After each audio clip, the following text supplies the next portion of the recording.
This podcast was made with a virtual voice. Today, let's board my imaginary boat heading to South Korea. Why?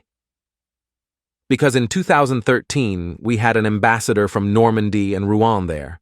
Her name, Olivia Rite. A singer from Rouen, she began her career by auditioning in shows such as The Voice and the Star Academy.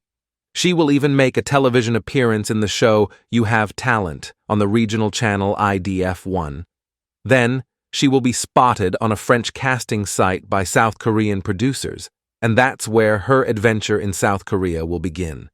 From December 2012, she will join a K-pop group, The Gloss, composed of 2 other South Korean singers. This group will do a few covers like the song Sexyback by Justin Timberlake or One More Night by Maroon 5. Unfortunately, the group will quickly break up and Olivia will move on to other projects. If you're curious to see what this group's songs sound like, YouTube has a few in its archives.